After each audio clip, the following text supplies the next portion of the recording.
Welcome back to the Fuel Your Legacy podcast. Each week, we expose the faulty foundational mindsets of the past and rebuild a newer, stronger foundation essential in creating your meaningful legacy. We've got a lot of work to do, so let's get started. As much as you like this podcast, I'm certain that you're going to love the book that I just released on Amazon, Fuel Your Legacy, The 9 Pillars to Build a Meaningful Legacy. I wrote this to share with you the experiences that I had while I was identifying my identity, how I began to create my meaningful legacy, and how you can create yours. You're going to find this book on Kindle, Amazon, and as always on my website, samknickerbocker.com. Welcome back to the Fuel Your Legacy show, and today we have Heath Ledger on the podcast. I'm just teasing. He's probably heard this joke too many times, but I've only met one Heath. This is Heath Treasure. And that was what my mind thought of when I first heard his name. I was like, it's got to be that. And then his last name kind of rhymes with it as well, which is even funnier. And he's from Idaho. Couldn't have picked it out better myself. Yeah, he's from Idaho, and I grew up in Idaho. And I grew up in the Treasure Valley. So maybe I grew up in his family's valley. I don't know. But it is kind of interesting. So I'm going to ask questions about that. But just so you get to know Heath a little bit, I'm going to do a small introduction. He's going to do a much better one. But he is what he calls the blue-collar millionaire, a serial entrepreneur on a mission to help blue-collar businesses and owners buy, build, and scale and sell their businesses for profitable exit, which if you have ever been in the blue-collar space and you've thought, oh, I want to sell my company, but you didn't build it to sell it, then you find out you have another 2 or 3 years to structure things properly to sell. If you want top dollar, if you just want to walk away from it, you can walk away from businesses all the time. But if you want to get some money, then you got to build it to sell. So I'm excited to hear and have this conversation. Heath, go ahead and tell us more about yourself, where you actually grew up, what part of town, and how'd you get to where you are now? Great. Well, that's a good intro. Thanks for the intro. You nailed it on just about everything. I've been Heath Treasure's my name. I grew up on the west side of the railroad tracks, not really, but really, in a small town, a rural town in Idaho. And what town? What town was it, Heath? Rigby, Idaho. Idaho. That's the cold part. Rigby, Idaho. The Rigby Trojans. Woo! Woo! That's the cold part of Idaho. It's a very cold part of Idaho. That's for sure.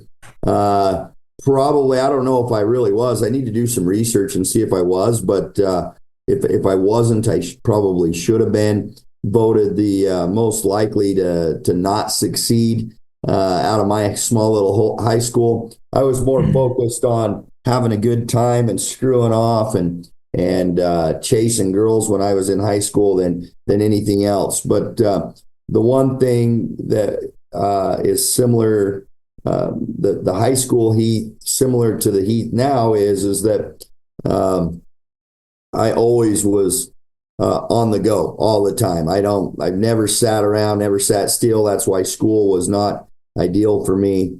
Went to college at Boise State University, dropped out of Boise State University. And since then, I've been rich. I've been broke.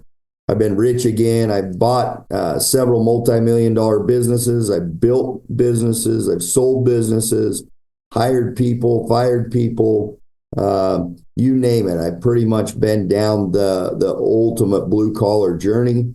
And a couple of years ago, I had the mother sale, the sale of all sales, when I sold my biggest portfolio company to a Red Bull owned company, and really took advantage of a perfect opportunity to have a perfectly timed exit out of the organization that I started as a truck driver, grew that business up to be a multi-million-dollar organization, and then ultimately sold it to the Red Bull boys.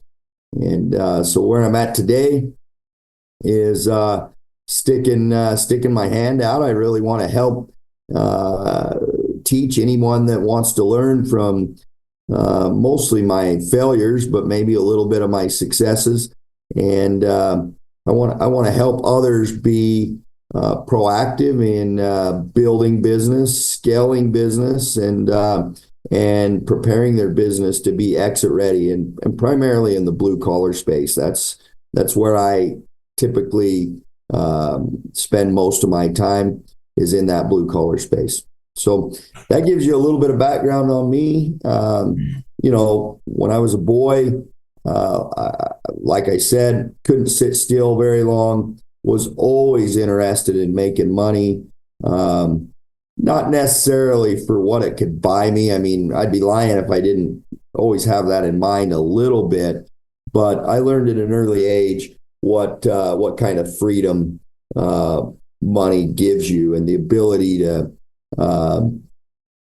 choose whatever you want off the damn dinner menu when you go to a restaurant was very important to me, or to not have to look at the price of tennis shoes when I go into the store to buy a new tennis shoes. That's what I dreamed of, and that's what I aspired to achieve. So that's where we're at now. And I want everybody to achieve whatever goal that they have as well. Throughout my years, as challenges and obstacles have come about, I've looked at them straight in the eyes and conquered them. I have a fear of heights. Most people don't know that about me. I don't even like to hang Christmas lights, but for many reasons, and my fear of heights is one of them, I decided to want to be a pilot. So I learned how to fly airplanes, learned how to fly helicopters, have owned multiple different airplanes, my own jet, flown my own jet, my own helicopter, you name it. But I'm all about looking at your fears and your dreams together and conquer them all in one lifetime. Awesome. Well, man, I've got a load of questions here. We're going to go back to kind of the beginning. In Rigby, Idaho, when you were growing up, how big was your school? How big was your high school graduating class? If there's anybody from Rigby watching this, they'll probably correct me, but I want to say there was 300 graduates the year that I graduated. And I definitely wasn't top of my class, but it was a great school. It was big enough. We were 5A. If anybody knows what 5A is, we're 5A, and pretty good sized school with just the right amount of cute girl options for Heath Treasure. There you go. That's good. I would still say that Rigby's relatively small, especially when you're looking across America and general population. Maybe 20,000 people there in Rigby when you were growing up? Yeah, 25,000 people in the town and the surrounding county. Yeah, the county. So what would you say were some of the benefits of growing up in a smaller town where everybody knew each other's business, everybody could be involved in community activities? What did that kind of start to life teach you as you were building companies? Well, look, it doesn't matter if your community is 500 people or 30,000 people or 100,000 people. There's always going to be mentors within that community as you grow up. And the smaller the community, the more intimate you are with those mentors. So there were my buddies' dads who were very successful in business, who become mentors of mine, or at least somebody that my eyes were on as I was growing up. And so there was that in that local community. But there was also the aspect in that little community of, if you screw up, there's every eye in that community knows you, knows your family's name, your family's last name, and it's not going unnoticed. You screw up in Phoenix, Arizona, you can get by without being noticed probably a whole lot easier. I think that was a good thing, knowing that people's eyes were on you. And not only that, these cute girls that I went to high school with, God bless Rigby Trojans and the gals that were there, their parents were watching me, right? Mm-hmm. So, and I'm sure I wasn't always the best example of who they would want to be dating their daughters, but it is something that's in your mind when you're growing up in a small community like that. Yeah, I grew up in Parma, which is on the other side of the state. Another real super small. That one's like 2,000 people, so even smaller. But there's something to be said about growing up with an understanding that your actions have bigger implications than just you, Yeah. right? That you aren't an island, but it does reflect not just on you, but it then reflects on your family, it reflects on your community, it reflects on like what if something happens with somebody from Parma, then yeah, you got Homedale, Ontario, Oregon, Nissa, Oregon. You got all these Fruitland, you got all these other towns. It's like, hey, that person's from Parma, and there was like almost like an identity of like I'm from Parma, Yeah. right? One of my good friends grew up in Parma. Eric Johnson. Shout out to Eric Johnson. He's got a brother. I don't know if you know him or not, but grew up in Parma, and he still talks about his days of growing up in Parma. Really loved that tight knit community. Yeah, He grew up in there. it's a great place, but I love the idea. Like I love what I got.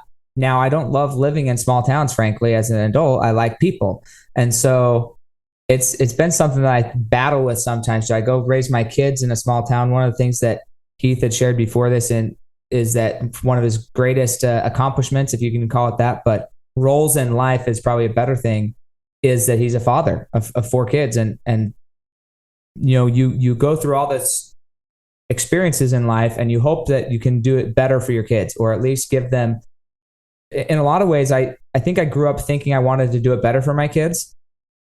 And now I just think, man, I hope I can live up to what I got. In the world, it's even hard to like duplicate and teach the same lessons that I got taught. I'm like, geez, I just hope they get half of what I got rather than doing it better. I think my parents did an awesome job. Yeah. How do I do it just half of that, And I would be thrilled if my kids get that. So how do you balance that? Like teaching your children those same lessons, maybe not in the same environment. Well, I think the lessons that you teach your kids and the lessons I teach my kids and the lessons we learned as youth growing up are similar lessons taught in a different way, right? I was taught in a small town environment and I lived middle class. My kids, for the most part, other than my oldest son, my kids are growing up in a larger community in Gilbert, Arizona here. Similar lessons I try to teach them, but just in a different way. I grew up humble, middle class, and my kids fly on private airplanes. So the way of teaching them humility is different than the way I was taught humility, right? And I don't know what's right or wrong, and I don't know what's going to happen to my kids. I believe they're pretty good kids now, but I was taught to aspire, if you wanted more, and if you wanted more than that middle class, then you had to aspire and work hard. And I had aspirations because I would see what other people had in my community. And my kids are getting that lesson a different way. They're hopefully going to aspire because they seen what dad had. Right. So maybe it wasn't, the guy down the street, but it was, wow, we really liked it when we could order Wagyu when we were going with dad, or we can get on dad's plane and ride with dad.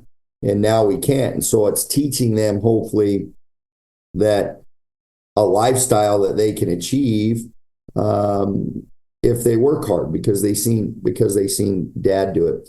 Humility is always hard to teach. I don't know how you teach it. In reality, I think that the bumps and bruises that you personally take throughout your journey should teach you humility and will teach you humility. So everybody needs to fall to be able to find the humility that it's going to take to navigate life successfully. I believe in that. Yeah, I think everybody's going to. That's what's interesting is like everybody's going to, and how much of it do you place your kids in that environment rather than they just are going to find the environment themselves? Because it is interesting that the concept of, I don't even want to say, I don't think that's really the word, but I think that you get used to a one way of being, and then when you are shifted out of that way of being. So if you're used to having money, you're used to living your life a certain way, and then you get shifted out of that, the hard work looks differently. I'm sure hard work for you right now. And when I say hard work, maybe you're out still crushing the blue collar, but maybe you're doing more coaching, mentoring, and your hard work now looks like mental hard work, being a CEO leader, rather than actually in the trenches of hard work. And the income based off of effort is different. You get paid more generally to be the leader than to be the worker. And that's not wrong. But then when having your kids go back and do that, how are you having them go and learn, hey, this is what built dad, right? Yeah, you're growing up with dad having his hard work looks like the mentorship side, but you also need to go earn your stripes and know what dad did to get to the point where he's now able to be the mentor for the income. Well, every kid's pathway and their journey is different. You know, my oldest son, he made the dean's list at BYU, and he as far as book work goes, he works hard, but it's fairly easy for him. You know, and so he's intending on applying to law school soon. And he'll make a great attorney. He's a good communicator. He's learned from his dad to communicate. He's learned to negotiate deals, and he'll make a great attorney. Yet I have another son that works hard, good communicator. Sitting in the classroom doing books is not his mojo. And so there's a good chance that he'll want to grind it out and learn the ways of, you know, financial growth and financial freedom without going to college. So every kid, just like every human, is different. And our jobs as a parent, in my eyes, is to support them and to support their journey until they start achieving the goals that they want to achieve individually.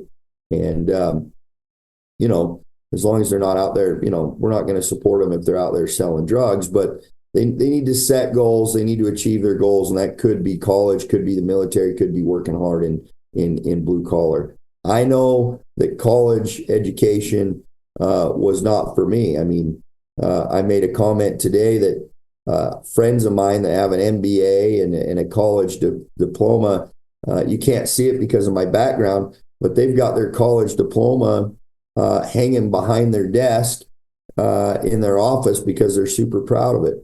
I've got a picture of my Citation jet and my helicopter hanging behind my desk because I'm proud of it. And, you know, they achieved the diploma and I went a little different way. And their trophy was their diploma. And my trophy is not to have materialistic things necessarily, but to have things that make my life better, to be able to have the freedom that makes my life better. Right. Yeah. It's about building a lifestyle that you wanted. And that's where I wanted to go ask another question here.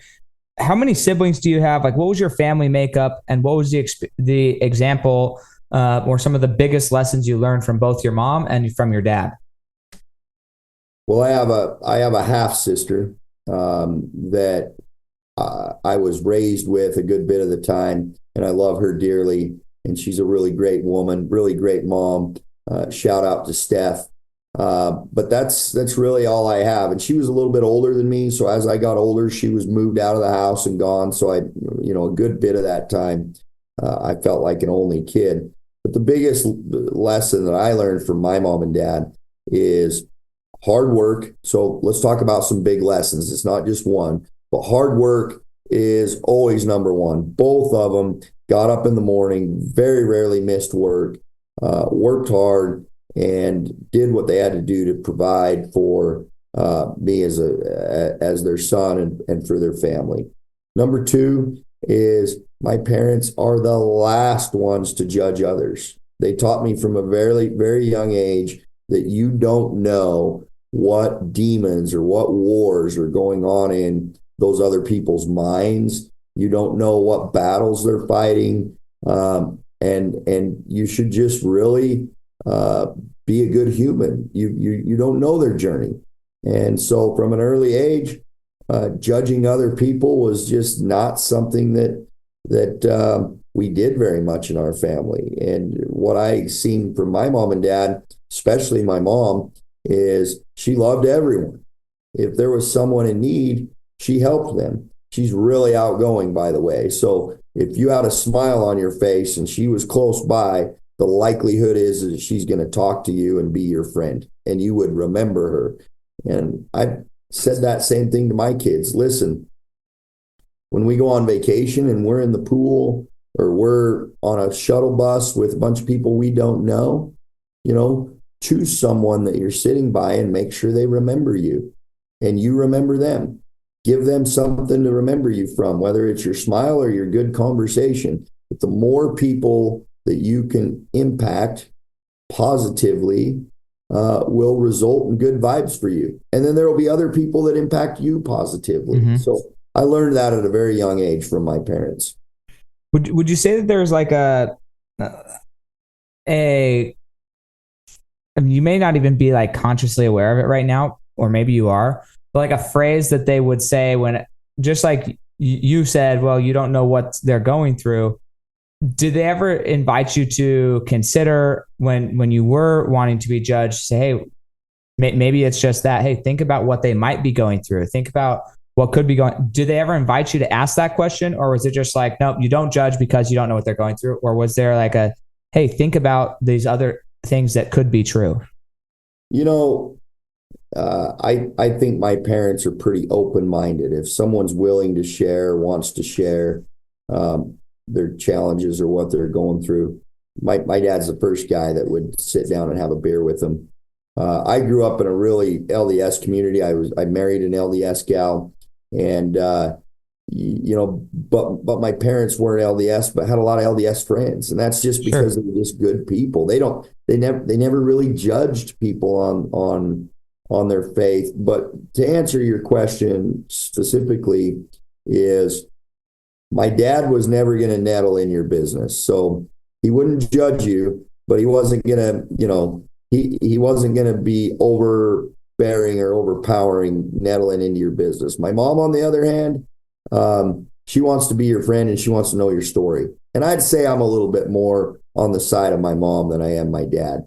And because of that, my mom and dad, primarily my mom, but my dad as well, have an infinite amount of good impressions and friends. I frequently run into people where they just say, we just love your mom and dad. And that's a good thing. And I'm happy to be walking and following in their footsteps in their little community. Yeah, that's awesome. But funny little side story here. So my wife just showed me a picture earlier today. Going back to this whole concept of like, what type of environment are you building? What are you leaving behind when you're interacting with somebody? And sometimes we think that that's where our influence ends, is when we're actually interacting. But a lot of times our influence is beyond that. It's what people are witnessing that we don't know is happening. That what the people see when we don't think we're being watched, right? On my first date with my wife, we went to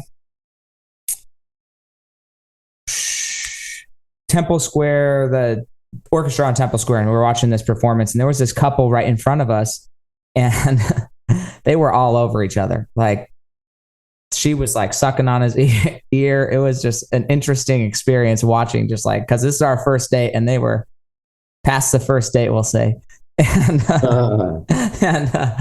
But I'm sitting there with this girl who's now my wife. And I'm like, oh, look at that. One day we're going to be like that. And she's like, never am I ever going to let you be that, like, much PDA and blah, blah, blah, blah. I was like, whatever. You'll like it with your husband when it's time, right? I can't say that she likes it now. I'm not going to sit here and say that, but the picture was us in our church meeting, and one of our friends was sitting like 2 or 3 rows behind us. And what am I doing?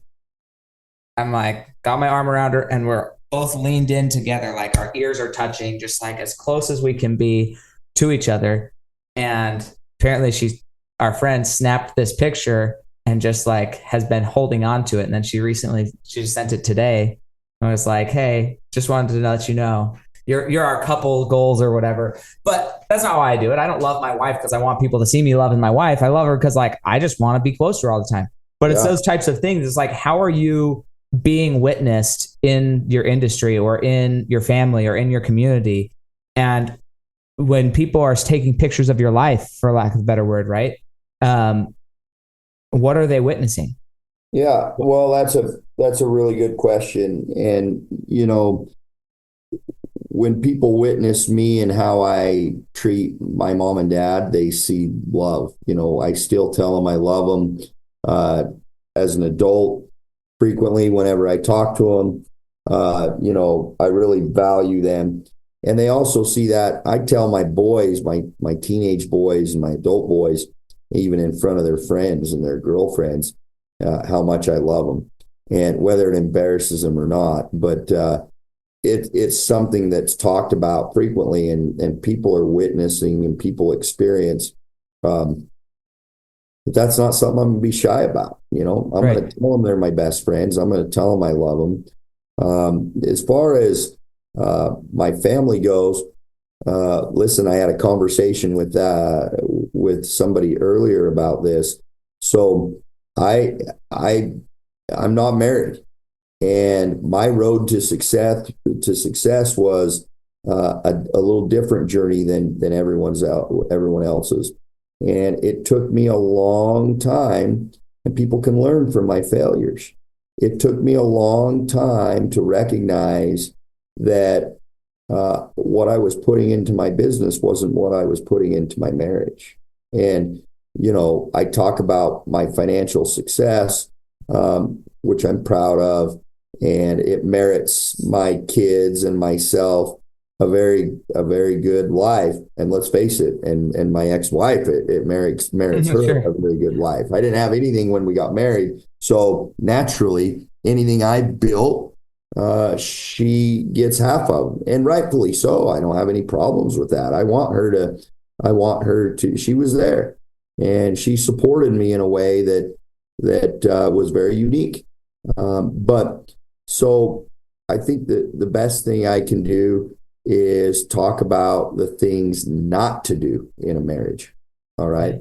And given another chance, which I hope I get one day, I hope that I can teach my kids that, whether it's in life, whether it's in marriage, whether it's in business, you can screw up and recover and fix it, right? I wouldn't recommend screwing up and trying to refix a marriage. That's not something I would recommend fixing it before it's too late. And but my kids see me treating my ex-wife as someone that I still care about. I go to her house and drop my kids off at her house. I roll her garbage cans up to the front of her house. I see she has a low tire. We fill her tire up, because at the end of the day, that's my kid's mom, and she was a major part of my life, and I care a lot about her. And I recognize that one of the key reasons of why we're no longer married is because my ability, or my lack of ability, to focus and give her the same amount of attention that I was giving my financial growth. So you can learn a lot of things from my wins. You can learn a lot of things from my wins, but in this particular case, you need to learn from my losses. But anyways, my kids recognize how I treat their mom, who's my ex-wife. Never yell at her in front of my kids. Never yell at her, period. Just don't. We're friends. We respect each other. And that's how they need to respect their wife and their women and people in their life. We care about each other, and we're friends with each other. And so, look, there's lessons all over, and my kids are watching. They see me treat their mom with the utmost respect. I'm going to just finish by saying I have a difficult time wrapping my head around when people get divorced and go into this war zone environment with their ex-wife. I agree. That is the lowest, low IQ, low, no heart, no anything pathway. And I try not to judge anyone, but I'm a believer that, that's not necessary, especially if you have kids, right? There are ways to navigate through life's challenges without belonging to a war zone. right? And it starts, and then some of my friends might say, yeah, well, you've never met my ex-wife, right? And I want to say, no, don't get me into this conversation. I'm not going to judge you. But what I will say is, I've never met your ex-wife, but it all starts with you. It all starts with how you treat her. It all starts with how much respect you give her. And you need to fight that war with kindness and with love. And if you do that, then your ex-wife probably won't be the animal that you think she is, right? Anyways, I don't know how we got on that. No, so I believe my kids are watching. For me, Heath, this is like some of the things that I'm most passionate about. Travis keeps saying, you got to talk to Heath because you guys are going to get along so great. And it's probably because of this type of stuff. My experience with my wife has been, I cannot say anything short of magical. Like, it's been amazing. And I'm still an idiot sometimes and still put my foot in my mouth and do dumb things that she, and in other relationships may never be forgiven in some places. But something that for me, we kind of started our relationship off with, and I had done a lot of pre-work before I ever even got in, really started dating, a lot of relationships, read lots of books about divorce, affairs, like everything to understand it. I used to watch chick flicks as a child. I say a child, like young man. And other people would judge me. They're like, why are you watching chick flicks? It's so dumb. Why do you want to go see that? I'm like, look, you're the dumb one, because this is what these people, these women, they're being programmed to expect these fairy tale things. And if you don't know your boundaries and how to explain to that person what you are going to be and what you're not going to be from their frame of reference, then you're going to have people marrying you, being in a relationship with you, expecting something because it's what they saw on TV that's not ever going to be reality. Like, you're the one who didn't do your market research, not me. And good job with your relationship, buddy. Like, that's my opinion. So that started at a very young age, like seeing this happen. But I think it's fascinating, and I'm curious that there's often, and you said it one way, but I want you to go deeper if you're willing to. There's this vein, I would say, of, well, there's two sides of it. Two sides. Let's separate them, and then we'll talk about them both. One side is that if you just sacrifice 3 or 4 or 5 years or 10 years or whatever right now to get to this level of success, then you can live like nobody's ever lived before. And this is like preached, not just a little bit, not passively, but like actively in a lot of these high success circles and a lot of these masterminds, a lot of these things where it's like, oh, just sacrifice right now, work like a dog for a few years. And I believe that to reach like ultra success, I think there's a level of, you got to be willing to work hard. Like, there's no way you're getting to that point without some serious sacrifice. And I get that. My question is, when you're raising a family, I studied neuropsychology in college. So this is where my information comes from. Children generally determine their identities almost completely before age of 8. Some will reach into age 12, but that child's basically decided who they're going to be by the time they're 8 to 10 years old. The rest of their life is looking for evidence to support their decision of that identity. So if you are raising a family, you don't have 8 years to go crush it. You have 8 years to be the best freaking father or leader as you can to your family, and then you can go get your success. That's my opinion. And some people say, well, you can have it all. I know only a few people who made it to the tops of success and didn't get divorced. Almost everybody, it doesn't work out for. So the question is, going back, you now have your success and you have the result in your marriage. And although you're still treating your marriage well, or the form of marriage, and being respectful there, what would you have changed or done differently, hindsight? And how much do you think that would have impacted your success, or would have just been more intentional on the journey to success? Well, listen, I'm the first one to tell you that I don't believe in work-life balance.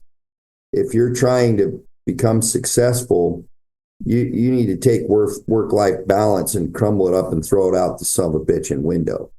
But let me ask you let me follow that up with a question. Sure. What is work-life balance, right? Work-life balance to me means a lot more things than your wife and your kids. It means soccer games. It means you going to watch the professional sports team play. It means you going to poker night with your buddy. It means you going to boating, with your buddy, means you golfing with your buddy. What my point is you're going to have sacrifice if you want to be successful. And here's where we circle back to our conversation. Okay. Work-life balance means a whole bunch of things besides, including your family. If I had to do it all over again, I'd tell you again, I won't become a multimillionaire without sacrificing work-life balance.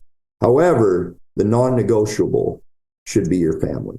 So, right? And that's what I would do all over again. Is I think that at the time, I was sacrificing work-life balance, and that included my family that I was sacrificing.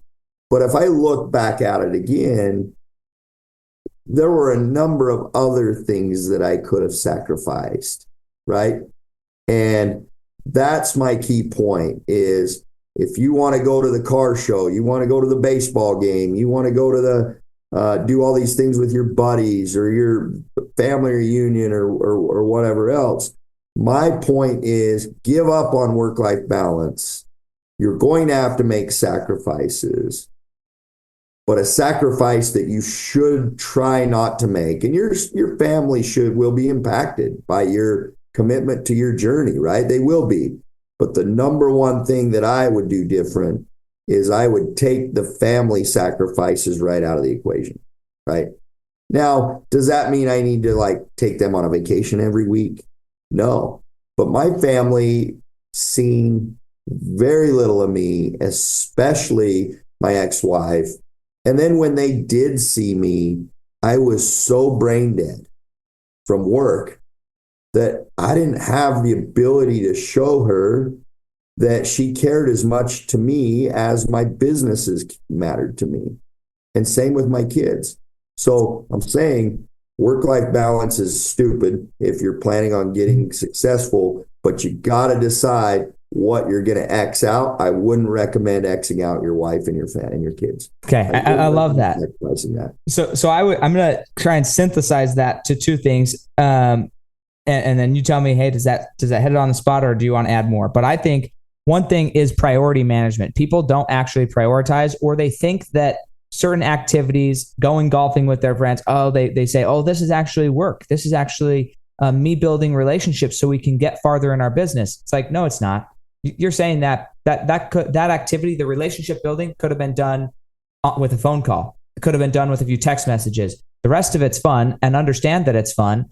But the truth is, you chose to go do something. So priority management. And then with that priority management, like you said, your family's going to be impacted. I think I don't believe in work-life balance either, but I think it's going to be impacted. So when it is impacted, how good is the communication about not just what that sacrifice is? In the book Think and Grow Rich, they say, decide your goal and then write down what you're willing to exchange for that goal, right? Is it a Heath exchanging that, or is it the family exchanging that? And does a family feel involved in the exchange? So something that just literally, this is probably 3 months in, right? I've spent over the last, 7-8 years, over $150,000 learning, being mentored, mentors, trainers, whatever, how to put on an event, organize an event, get people to an event, be a great speaker at an event. Like, I've learned and invested hundreds of thousands of dollars into this skill set.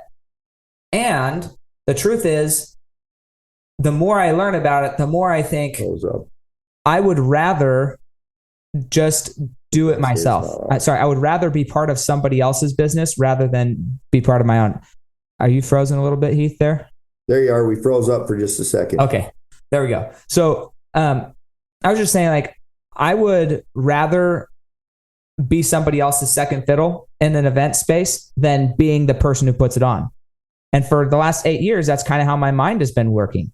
It's a lot of stress, it's extra anxiety. But then about 4 months ago, I was thinking, man, when does my family get the ROI? When does my wife and my kids get the ROI on that hundreds of thousands of dollars of investment in becoming something and learning something?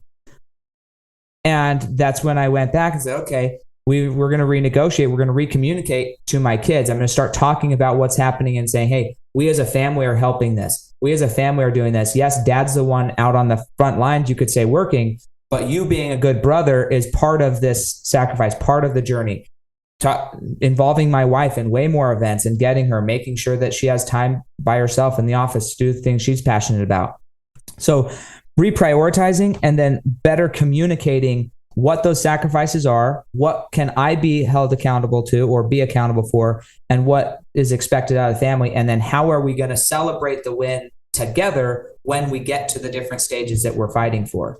And so that's, anyways, anything you would add there as far as like ways that you can still reach success and involve your family and not have to have the family be part of that sacrifice, but be part of that journey? Well, at the beginning of the podcast, we talked about questions. And, you know, it really comes down to questions. And, you know, when work-life balance was not even a subject in my life as I was working towards creating financial stability and financial wealth, was I asking the question, is this event or is this thing that I'm going to absolutely necessary, and is it necessary at the expense of my marriage and my kids? And it isn't typically one particular event that starts working on your relationship. It's a series of bad decisions, right? Mm-hmm. And you get so focused on the growth of your organization, the growth of your financial wealth, that you make a series of bad decisions that are sacrificing your kids. So the number one recommendation, your kids and your wife, and in my case, my ex-wife. And, you know, I can say to that is love your wife or someone else will. And, you know, and that goes both ways. Your wife needs to love her husband or someone else will.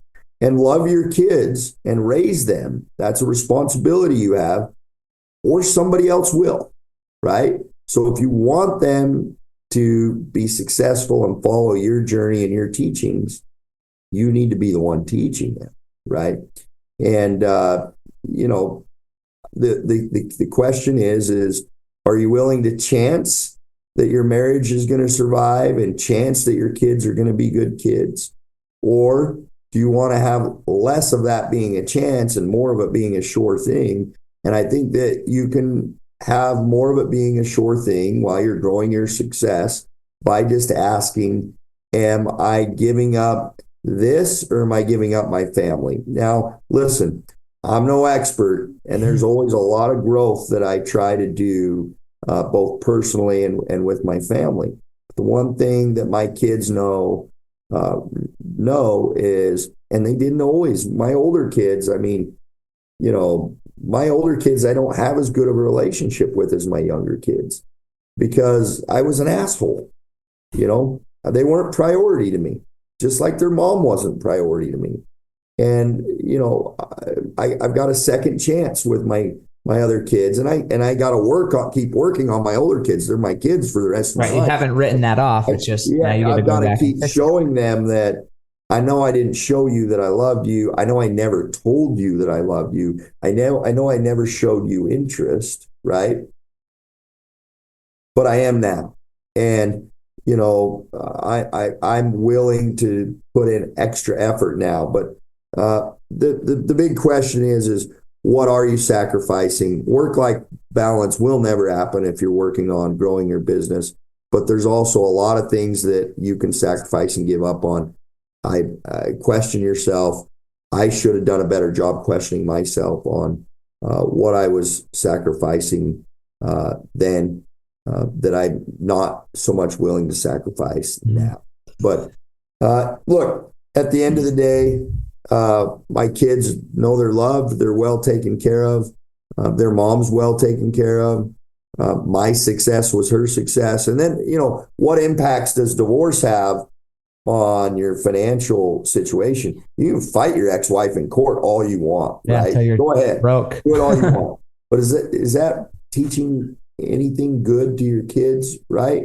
So if you're a man, in my opinion, and I try not to judge other people, but you should just admit that if you had nothing when you married her, it's half hers. However you slice it, it's half hers.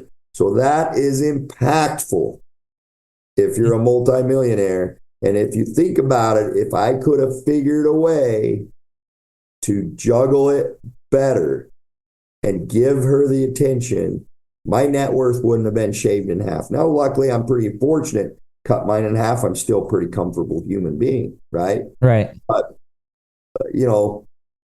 think about it this way. What I'm worth today is cut in half because of my ex-wife.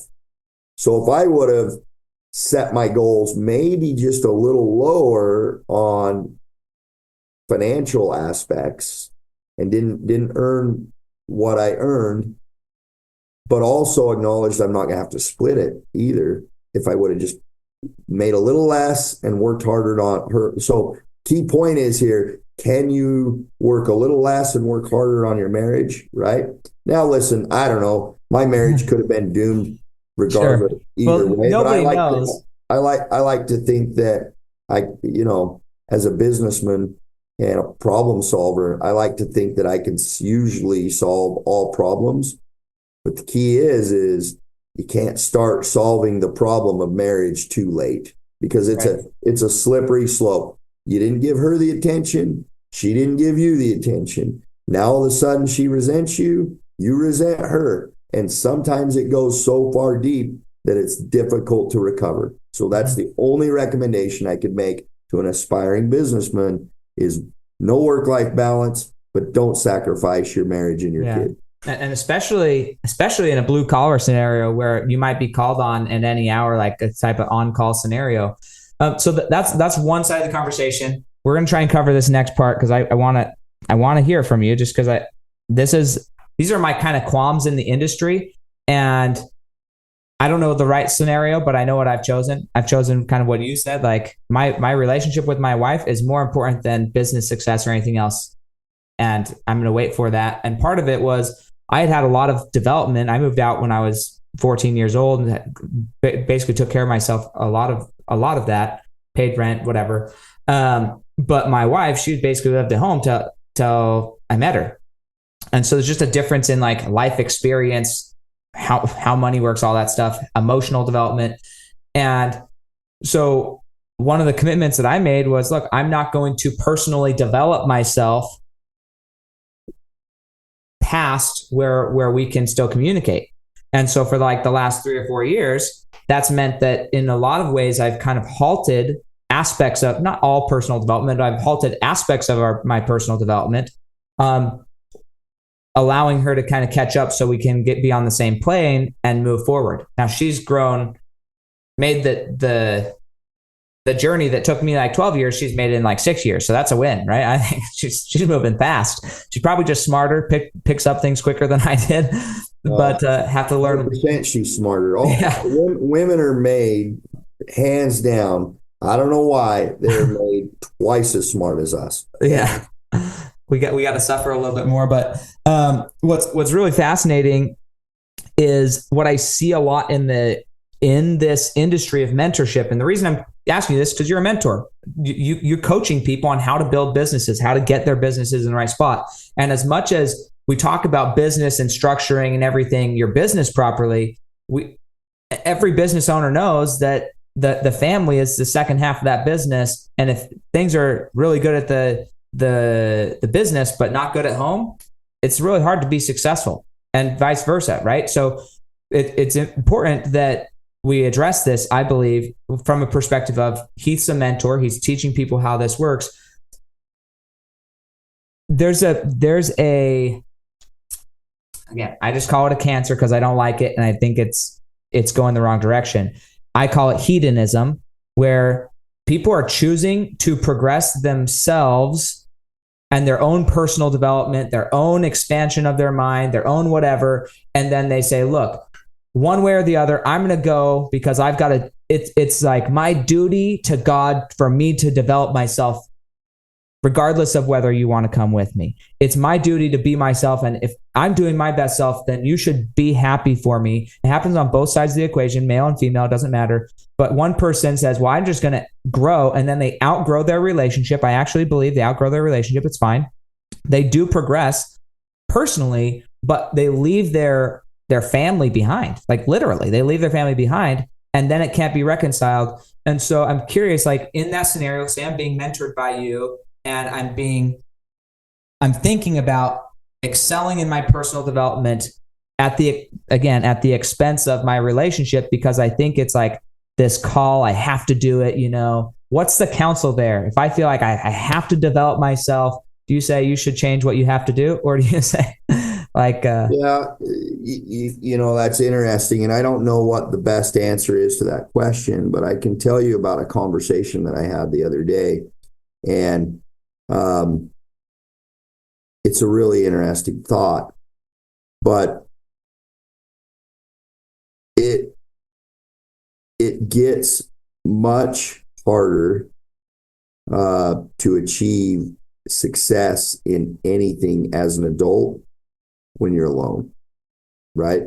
And I don't know what kind of guy you are, but there are so many if you were single, let's just say that, and I don't care what, could be a guy that doesn't drink, could be this.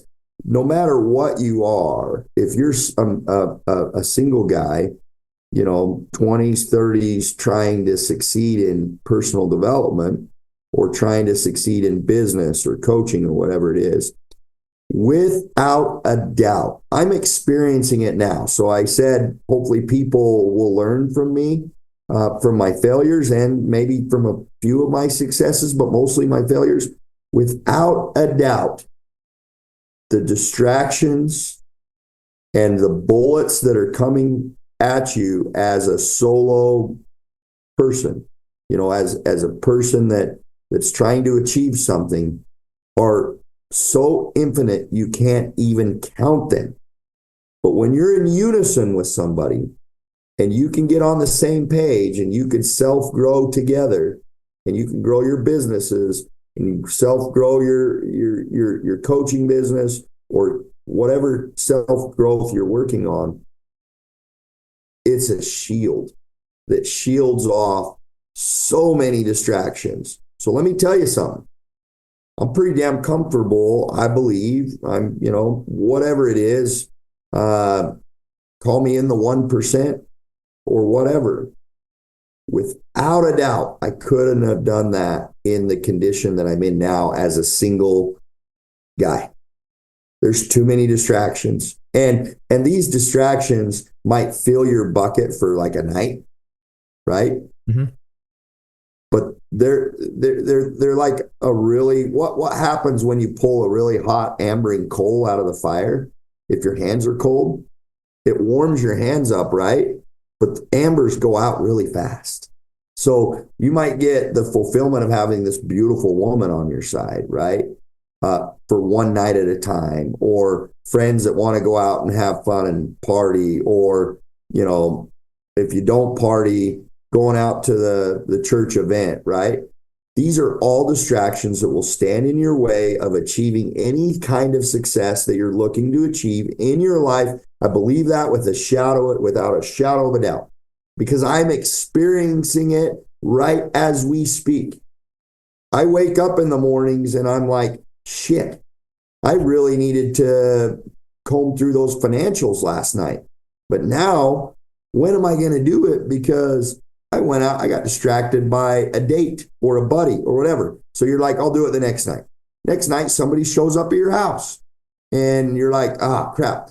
And so regardless of what the scenario is, when you're with someone, it's a shield to life's distractions, and your success on your journey will happen twice as fast as if you're going at it alone. I truly believe in that. I have to work twice as hard to shield off my distractions. I really do. And I don't do a very good job of it all the time. I think that's huge. And we have to end it there with time, but I think that's key is there's a song. This is my favorite song. I got off my mission, and this was, I'm LDS, I served mission. I got off my mission. This was my homecoming talk, or one of them, because the song came out before my mission from Justin Bieber and Chance the Rapper. And when I was listening to it, when I got home, I was like, dude, that is exactly how this is. So there's in the rap portion, I don't know the actual name of the song, but there's the rap from Chance the Rapper, he says that they say the grass is always greener on the other side, but that's not true. It's greener where you water it. I'd rather stay here and work on things with you than go ahead and start with someone new. Probably missed a few words, but great lyrics. It's like, it's so true. You think life is going to be better. You think your personal development is going to be better. You think you're going to be happier with somebody who's on your side ever. But the truth is, I believe you're happier working things out with the person that you've already committed to than, I mean, I think what you said earlier is also true, that it may get to the point where that's just not really a possibility. And that's an unfortunate thing. But if there's even an ounce of a possibility, I would be fighting for that to be the reality. And then if there's literally nothing that can be done, then sure. But if there's an ounce of possibility, you'll go farther with it than without it, with your relationship. Great closing statement. Let me say one thing, and sure. This short thing is that, I might get a lot of hate for this, whoever, well, I don't know how many people's watching, or if they might, but God did not intend for you to travel this journey here on earth alone. Take it for whatever it's worth. I believe in that. And you're not intended to travel this journey alone. Your kids aren't, you're not, your wife's not. And, if I can leave everybody with that, that's the one thing that I would like to leave them with. Awesome. If they wanted to reach out to you and get mentorship, get coaching, maybe they're in a blue collar electrician, plumber, or whatever, and they're trying to build this business and build it big, but build it right, where would they get a hold of you? Best way to find me is The Heath Treasure. Follow me, message me on The Heath Treasure. I'm on TikTok as well under Heath Treasure, and on YouTube as well under Heath Treasure. But give us a follow, shoot out messages on those platforms, and we'll always get back to you. Fantastic. Looking forward to it. Thank you so much, Heath. Good conversation. Yep. Catch you guys next time on the Fuel Your Legacy show. Thanks for joining us. If what you heard today resonates with you, please like, comment, and share on social media. Tag me. And if you do give me a shout out, I'll give you a shout out on the next episode. Thanks to all of those who've left a review. It helps spread the message of what it takes to build a legacy that lasts. And we'll catch you next time on Fuel Your Legacy.